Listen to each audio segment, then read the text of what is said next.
Indonesia ini mau dibawa kemana sih?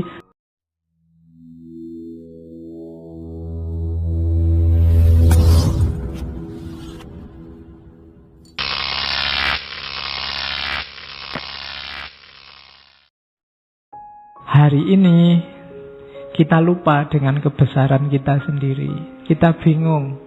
Kita mau apa-apa bingung.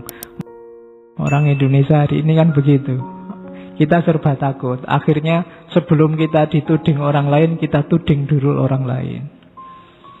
Daripada kita yang dimaki-maki, kita maki duluan aja. Dan itu yang jadi sumber keruwetan-keruwetan hari ini. Kita susah mau ada di mana. Nggak pakai jilbab dianggap barat, nanti pakai jilbab dianggap Arab. Ya, susah ya. Oke. Maka sebenarnya sejak dulu para tokoh-tokoh kebangsaan kita mbok kembali ke identitas kita yang sejati, Indonesia. Nggak usah khawatir.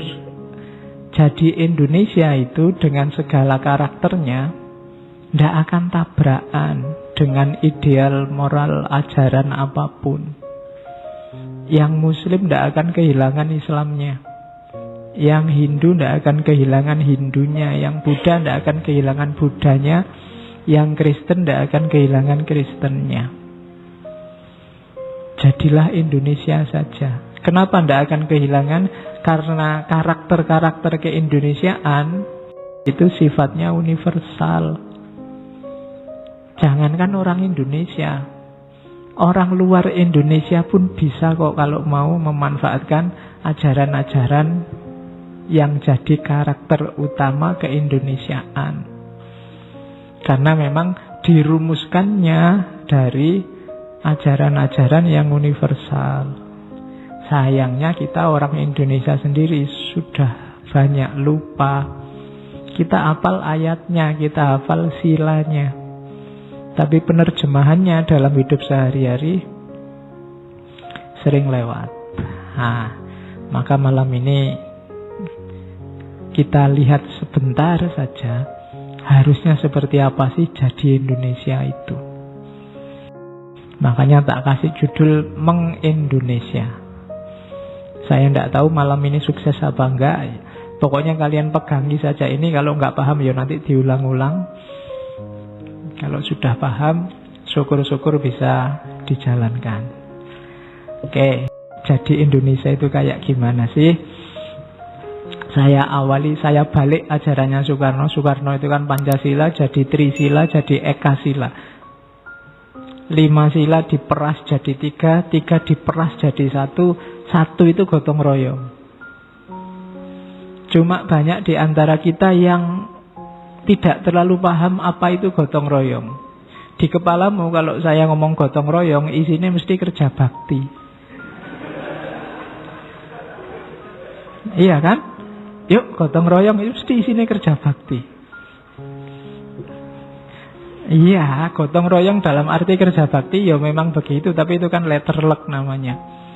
Karena memang gotong itu kerja, royong itu bareng-bareng, kerja bareng-bareng itu gotong royong.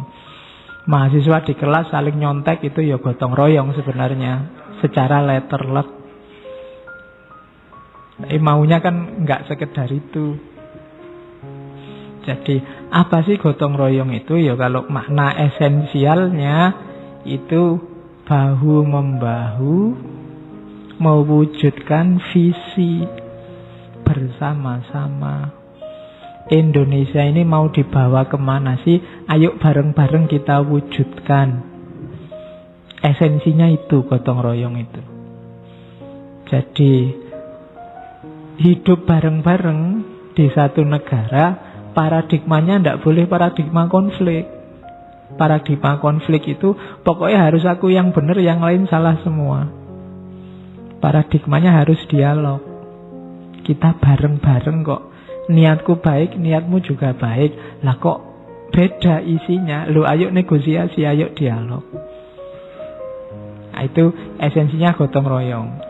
Gambarannya kalau diuraikan panjang, bahwa kerjasama itu kayak gimana sih? Yang nomor 1 tadi benar, kerja bakti, kerja bareng-bareng. Cuma, tidak cuma itu.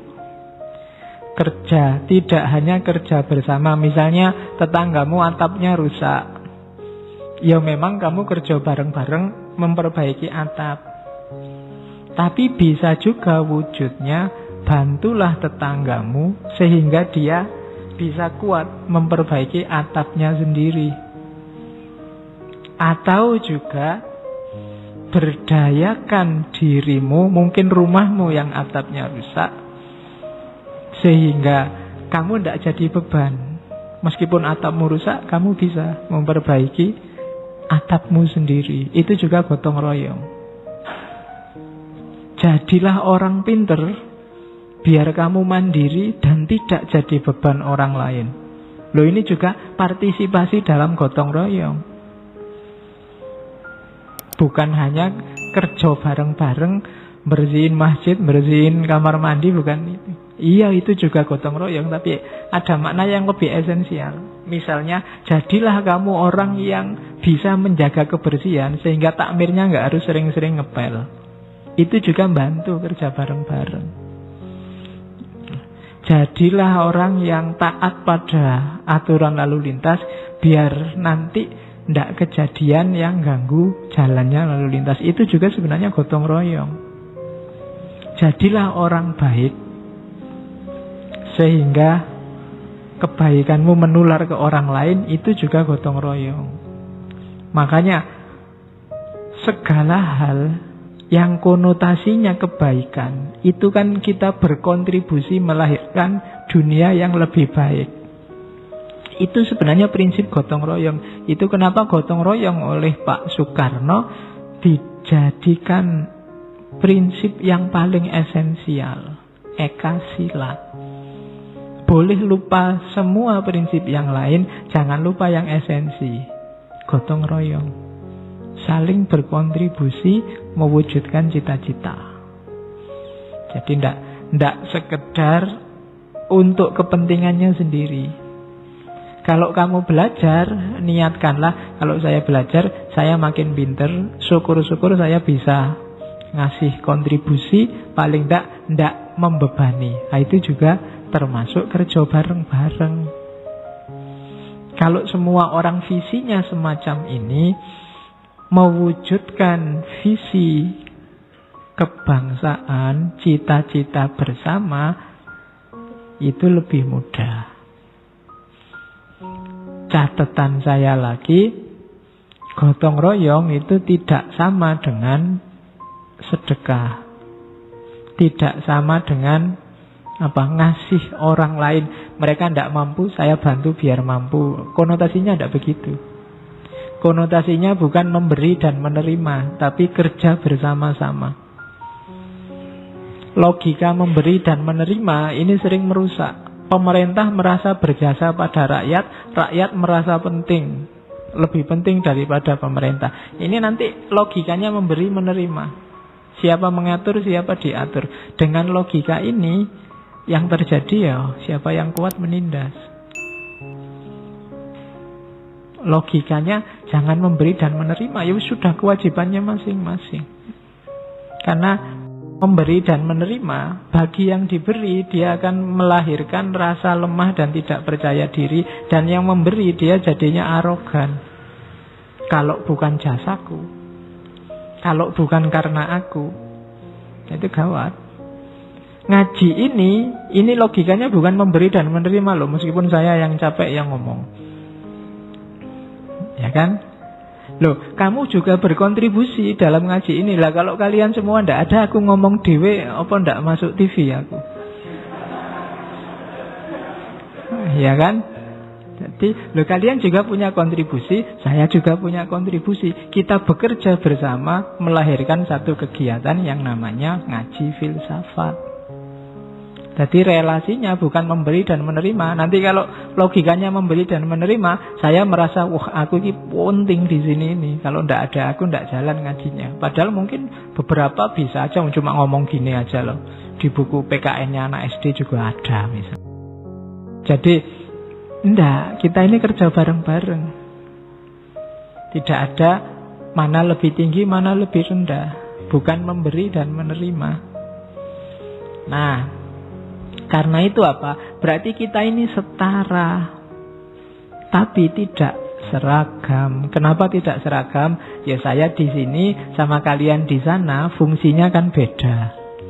Peran yang dimainkan juga beda. Jadi visi kita sama, tujuan kita sama, tapi peran yang kita mainkan beda-beda, posisi kita beda. Macem-macem, tapi cita-citanya satu. Itulah nanti yang jadi Bhinneka Tunggal Ika.